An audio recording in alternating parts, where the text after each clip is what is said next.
Assalamualaikum warahmatullahi wabarakatuh.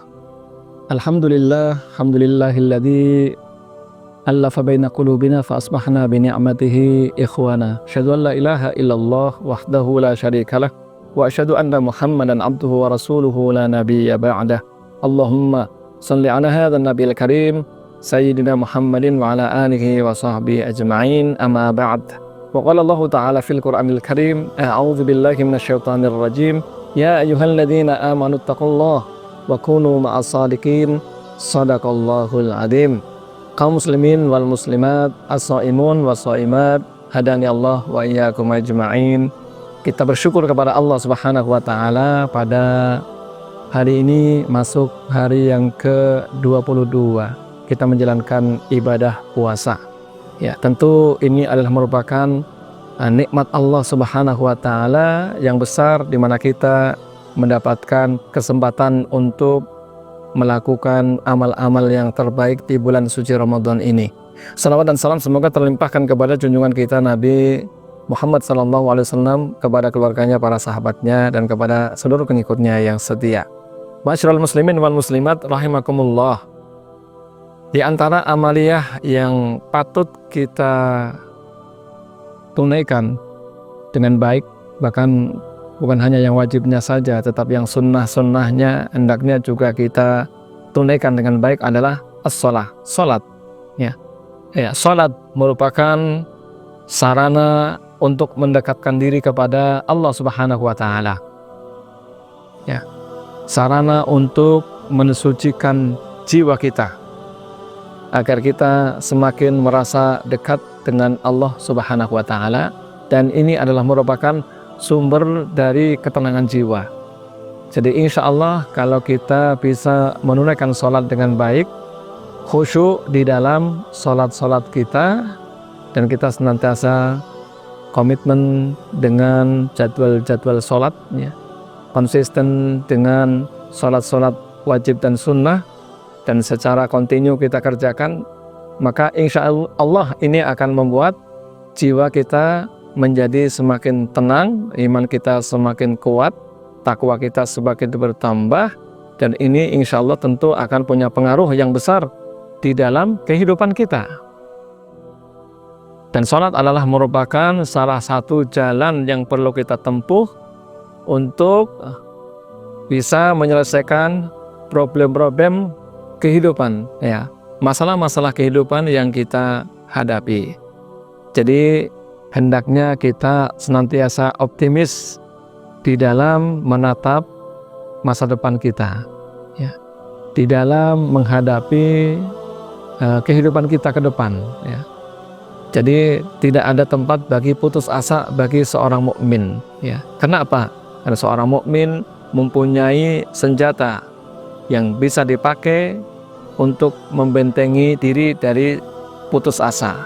Yaitu apa? Yaitu mendekat kepada Allah Subhanahu wa taala, taqarrub kepada Allah Subhanahu wa taala. Dan di antara sarana taqarrub kepada Allah Subhanahu wa taala yang paling efektif adalah as-shalah, melaksanakan salat, ya. Ya, oleh karena itu Allah Subhanahu wa taala mengingatkan kita di dalam Al-Qur'an surat Al-Baqarah ayat 45, wasta'inu bis-sabri was-shalah. Minta tolonglah dengan sabar dan salat. Wa innaha lakabiratun illa 'alal khashi'in. Sesungguhnya ia itu berat kecuali bagi orang-orang yang khusyuk. Jadi dengan ayat ini jelas bahwa kita diperintahkan oleh Allah Subhanahu wa taala untuk minta tolong dari berbagai macam urusan yang kita hadapi dengan sabar dan salat, ya. Karena dengan salat kita akan semakin mendapatkan nilai manfaat tadi. Hati kita akan menjadi tenang, menjadi tentram, jiwa kita akan semakin bersih, hubungan kita dengan Allah Subhanahu wa taala akan semakin dekat, itu kan. Ya, kemudian insya Allah ini tentu akan punya pengaruh yang besar, ya, di dalam pikiran dan perasaan kita. Tadi hati kita akan menjadi tenang, dan ini akan cukup membantu untuk bisa menyelesaikan problem-problem kehidupan yang kita hadapi. Jadi kaum muslimin wal muslimat yang dirahmati Allah Subhanahu wa taala, seberapapun berat ujian hidup yang kita hadapi, ya, ya, maka kita tidak boleh untuk putus asa. Insya Allah, ya, dengan kita melaksanakan sholat dengan baik, ya, kemudian juga kita dengan terus melakukan kesabaran, kita minta tolong kepada Allah Subhanahu wa Ta'ala, selalu berdoa kepada Allah Subhanahu wa Ta'ala, maka semua itu tidak mustahil untuk bisa terselesaikan dengan baik. Jadi Allah Subhanahu wa Ta'ala pasti akan menurunkan pertolongannya kepada kita. Apalagi tadi Allah telah berfirman bahwa minta tolonglah dengan sabar dan sholat. Jadi kalau kita punya masalah, minta tolong dengan sabar dan sholat. Kalau kita punya banyak masalah, hendaknya kita semakin rajin untuk menunaikan sholat dan berusaha untuk khusyuk di dalam sholat-sholat kita. Yang wajib kita tentu tunaikan, yang sunnah-sunnah, yang nawafil juga kita tunaikan. Maka dengan begitu, insya Allah akan menjadikan kita semakin merasa dekat dengan Allah Subhanahu wa Ta'ala.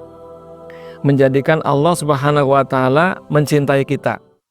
Sebagaimana sabda Rasulullah SAW, ya, Allah Subhanahu wa Ta'ala berfirman di dalam hadits qudsi bahwa wala yazalu abdi yataqarrab bin nawafil hatta uhibbahu, dan senantiasa hamba-hambaku mendekatkan diri kepadaku dengan ibadah nawafil sehingga aku mencintainya. Fa idza ahbabtuhu, dan apabila aku mencintainya, kuntu lahu sam'ahu alladzi yasma'u bihi, maka aku akan menjadi pendengaran yang dia gunakan untuk mendengar, wa basarahu alladzi yubsiru bihi, aku akan menjadi penglihatannya yang dia gunakan untuk melihat, ya, wa yadahu allati yabtishu biha, dan aku akan menjadi tangan yang dia gunakan untuk memegang, menjadi kaki yang dia gunakan untuk berjalan, ya.